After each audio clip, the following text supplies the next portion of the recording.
Oui, aujourd'hui on doit parler de quelque chose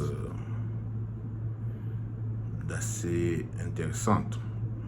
Je vais commencer par noter cette phrase que j'aime bien parce que il y a quelques amis, quelques affidés qui ont l'habitude de dire qu'ils sont apolitiques. Il est bien de savoir que dans ce monde-ci, si nous ne faisons pas la politique va nous faire. Et je vais citer Jean-Claude Diriquet, qui est un prêtre jésuite, qui, à l'endroit des chrétiens laïcs, disait qu'il est urgent et nécessaire aux chrétiens laïcs de faire de la politique. Car si vous ne la faites pas, vous risquez non seulement de voir la société être construite sans vous, mais elle sera construite contre vous. Je pense que c'est assez clair. C'est-à-dire que celui qui ne s'engage pas dans ce que nous appelons communément la lutte politique ne verra pas seulement la société être construite contre lui, c'est-à-dire qu'on prendra les décisions à sa place, mais il verra cette société construite sans lui et contre lui. Il est des moments comme ça dans la vie où les gens s'interrogent sur le dysfonctionnement qu'il y a dans le monde. Il y a les moments comme ça où des esprits marqués veulent savoir pourquoi ce monde connaît une violence indescriptible, une injustice sans nul autre pareil, et semble adopter une attitude de flagrant délit d'impartialité. Quand ces moments surviennent généralement dans l'histoire, il est bien de rentrer dans ce qui peut être considéré comme une cathédrale, c'est-à-dire les universités, qui sont des lieux de promotion et de diffusion de savoir. C'est-à-dire qu'en conséquence, les universités devaient être ceux-là qui non seulement font la promotion du savoir, mais diffusent le savoir. Et si le savoir au préalable est construite autour des abstractions et que l'abstraction elle-même est quelque chose qui ne peut être perçu que par une intelligence bien pointue, nous pourrons admettre sans risque de nous égarer que si nous avions des universités engagées, si nous avions des universités sincères, on pourrait constater leur contribution dans la promotion et la diffusion du savoir.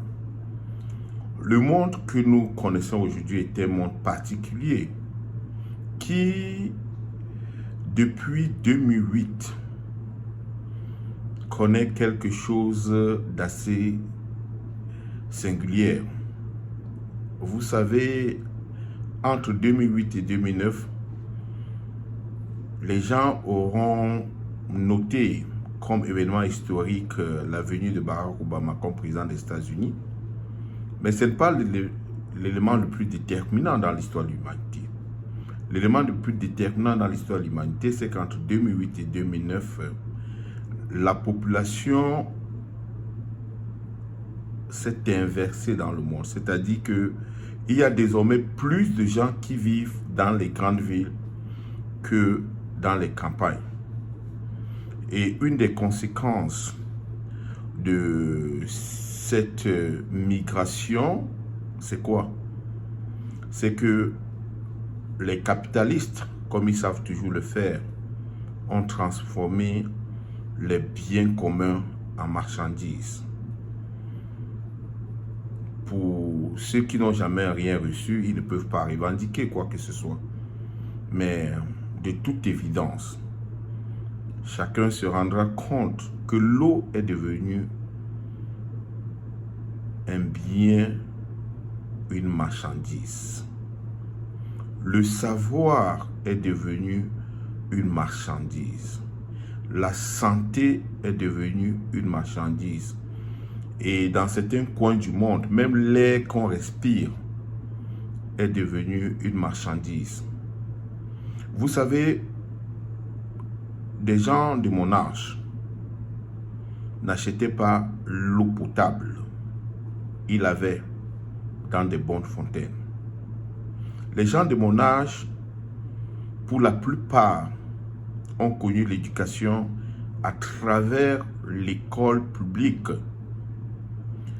Ceux qui vendent aujourd'hui la carte scolaire ne se rendent pas compte à l'évidence que où on a un lycée, on a pratiquement 10 ou 5 collèges privés. Où on a une école publique, on a à côté 10 ou 15 écoles privées. C'est-à-dire qu'il y a une transaction financière entre la quête du savoir et l'argent qu'on doit débourser. Et cette attitude est une attitude qui construit ce que nous appelons l'existence d'un monde clanique, l'existence d'un monde facturé et l'existence d'un monde où la haine et la violence s'érigent en mode de domination. Il est clair que la cathédrale universitaire, qui devait être un lieu où on pouvait construire, je ne vais pas dire un contre-pouvoir, je dirais un alter-pouvoir,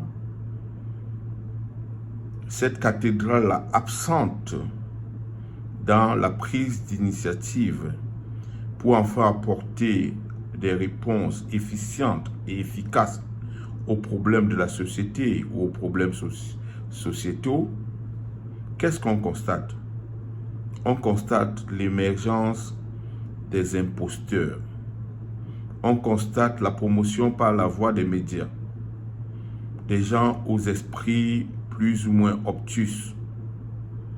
On constate la promotion des réactionnaires qui ne peuvent que se servir de la souffrance d'un peuple comme instrument de lutte.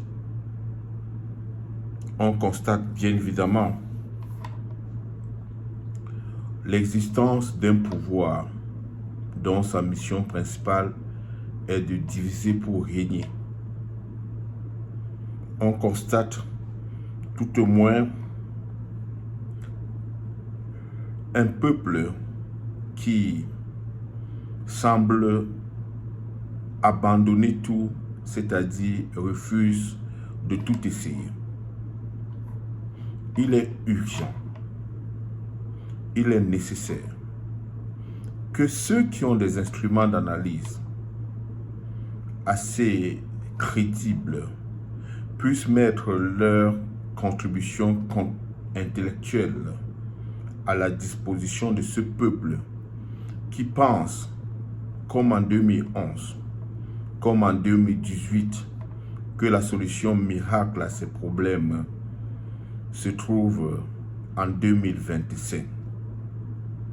On dirait un peuple qui a un problème de devoir de mémoire. On dirait un peuple qui n'apprend pas beaucoup de ses échecs. Nous invitons donc tous ceux-là qui peuvent, par une grille d'analyse parfaite et même perfectible, de participer pas seulement à l'émancipation de la construction d'une intelligence nationale, mais d'une intelligence universelle. Et à ce propos, je vais tout simplement dire que un autre monde est possible si seulement si nous agissons autrement.